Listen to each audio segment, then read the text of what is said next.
Assalamualaikum warahmatullahi wabarakatuh. Saya Muhammad Farhan Nobrinanza. Saya akan menjelaskan beberapa tentang klasifikasi arsip. Mulai dari pemberkasan arsip, peralatannya, tujuan klasifikasi, tata cara mengklasifikasikan sama kodenya juga, tata cara mengindeks, penempatan arsipnya, dan juga penemuan kembali. Nah, sekarang kita masuk ke dalam PowerPoint yang sudah saya sediakan. Mulai dari pemberkasan arsip. Pemberkasan arsip yang dimaksud adalah cara atau metode penyimpanan arsip secara sistematis ke dalam peralatan menurut aturan yang telah direncanakan, termasuk proses penentuan indeks, kode penyusunan, dan penempatan arsip dengan cara yang sistematis sehingga dapat dengan mudah, cepat, dan tepat ditemukan bila diperlukan. Nah, tujuan dari pemberkasan arsip tersebut yaitu yang pertama, ketepatan dan kecepatan dalam penemuan kembali, mengantisipasi adanya dokumen yang hilang, efisiensi dalam penggunaan ruangan dan peralatan, mempermudah dalam penyusutan. Nah, ini contoh dari pemberkasan arsip. Ada folder juga kode-kodenya juga. Nah, kita lanjut ke dalam pemberkasan arsip dikenal prosedur cara A-nya. Cara A yang dimaksud yaitu di dalamnya pemeriksaan inspecting. Kegiatan memeriksa arsip yang akan disimpan. Beberapa hal yang harus dicermati yaitu apakah sudah ada di posisi simpan, apakah lampiran-lampiran yang ada sudah lengkap, apakah akan disatukan dengan suratnya jika ada surat, atau dipisahkan karena bentuk fisiknya mengharuskan demikian. Di dalamnya juga ada pengindeksan, yaitu kegiatan menetapkan kata tangkap dari arsip yang akan disimpan. Penentuan kata tangkap ini tergantung cara pemberkasan yang digunakan. Pada sistem alfabetis, kata tangkapnya adalah nama orang, badan usaha, instansi, dan lain-lain. Nah, tata cara dalam penentuan indeks itu yaitu indeks harus singkat, jelas mewakili isi arsip. Indeks harus mengandung makna tunggal, tidak ganda. Kata yang digunakan harus sudah lazim, fleksibel untuk perkembangan selanjutnya. Indeks harus kata benda atau yang dibedakan. Nah, kita masuk ke dalam pengkodian atau coding, yaitu kegiatan pemberian tanda atau kode yang mewakili arsip yang akan menunjukkan pada tempat yang paling pas dalam file.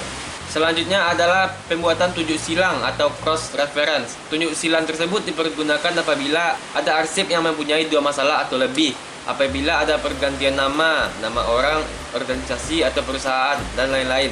Dan jika ada surat yang lampirannya bukan merupakan surat seperti disket, buku, dan sebagainya.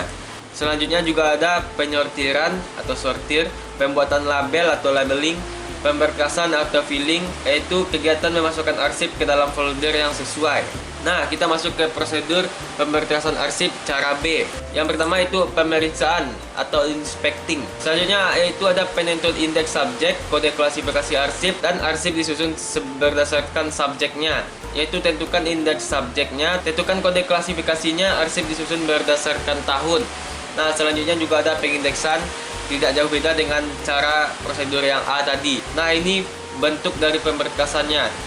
Ada foldernya, ada mapnya, ada file kabinetnya, tempat penyimpanan arsipnya juga.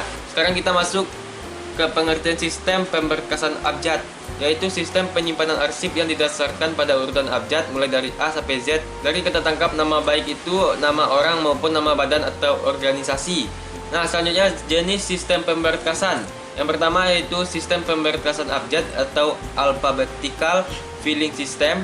Yang pertama itu nama orang, nama badan, nama wilayah, urutan kamus, urutan ensiklopedi. Yang kedua sistem pemberkasan angka atau numerical filling systems. Yang pertama itu angka urut. Yang kedua kronologis atau urutan waktu. Yang ketiga sistem subjek, yaitu subject filling systems.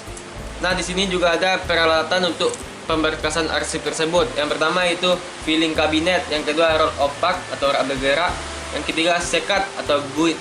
Fungsinya mengelompokkan arsip berdasarkan urutan abjad sehingga akan mempermudah untuk menentukan lokasi arsip secara tepat dan cepat.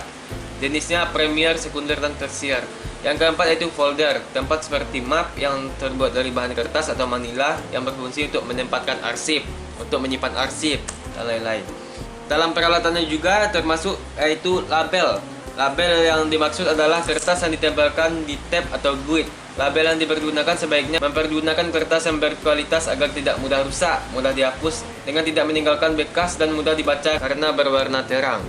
Nah, sekarang kita masuk ke dalam klasifikasi arsip. Apa itu yang dimaksud dengan klasifikasi arsip? Klasifikasi arsip yaitu penggolongan dan pengelompokan arsip atas dasar persamaan masalah yang terkandung dalam arsip. Fungsinya yaitu mempermudah dalam penyimpanan dan temu kembali. Tujuannya yaitu dasar penyimpanan arsip secara sistematis dan logis, pedoman untuk menentukan pengelompokan dan jenjang masalah yang terkandung dalam arsip. Tujuannya itu untuk mempermudah mencari arsip gitu kan.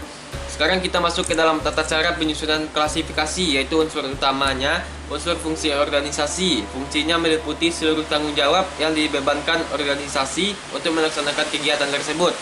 Jenjang fungsi dan kegiatan dirinci menjadi masalah premier atau pokok masalah, masalah sekunder atau sub masalah, masalah tersier atau sub masalah. Nah, sekarang kita masuk ke dalam kode. Kode yang dimaksud yaitu sarana mengenal masalah primer, sekunder, dan tersier. Sarana penghubung masalah dalam pola klasifikasi, mengatur susunan dan urutan berkas dalam penyimpanan arsip, yang termasuk adalah angka, abjad, gabungan abjad, dan angka. Oke, sekarang kita masuk ke dalam contoh klasifikasi yang fasilitatif. Dia ada dua pembagian, yang fasilitatif sama substansif. Yang fasilitatif termasuk dalam kepegawaian dan lain-lain. Kalau contoh dari substansif itu pendidikan dan pengajaran. Nah, sekarang kita masuk ke dalam indeks. Tadi kita udah membahas pengertian dan tujuan dari indeks. Sekarang kita langsung ke dalam contoh penulisan nama orang dalam pengindeksan tersebut. Nah, cara penulisan nama orang dalam indeks tersebut yaitu nama keluarga sebagai kata tangkap. Contohnya R. Soroto Sosrot Mojo. Jadi dibalik menjadi Sosrot Mojo R. Suroto. Jadi yang di belakang dibalik ke depan. Apabila terdapat gelar akademis, pangkat atau jabatan dari nama orang tidak perlu dimasukkan dalam indeks tersebut. Tetapi untuk memperjelas dapat disertakan dalam indeks dan ditempatkan dalam kurung di belakang indeks. Nah, misalnya Presiden Soeharto di indeks Soeharto, di kurung Pres. Itu menandakan presiden atau gelarnya. Penulisan indeks nama orang yang dimaksud yaitu seperti contoh yang berikut. Nah, sekarang kita masuk ke dalam penempatan arsip. Yang dimaksud dengan penempatan arsip adalah kegiatan penempatan arsip di laci file atau rak file. Caranya dengan memasukkan arsip ke dalam folder dengan meletakkan bagian arsip di posisi sebelah kiri. Di dalam folder individual, arsip diletakkan berdasarkan urutan tanggal terbaru di bagian depannya. Kita masuk ke bagian terakhir dalam penyusunan arsip ini, yaitu penemuan kembali. Yang termasuk dalam penemuan kembali ini yaitu yang pertama, pencarian berkas arsip yang telah kita simpan tersebut. Yang kedua, pengeluaran arsip dari rak, yaitu pengeluaran arsip dari rak yang sudah kita susun di dalam penempatan arsip yang berupa laci file atau rak file. Yang ketiga yaitu penulisan di sarana peminjaman. Yang keempat itu pengembalian. Nah, di sini saya mempunyai contoh arsip yang telah saya simpan, yaitu yang berbentuk pendidikan yang termasuk ke dalam klasifikasi substantif. Sebagai contohnya seperti ini. Ini adalah hasil pembelajaran saya waktu di sekolah menengah atas.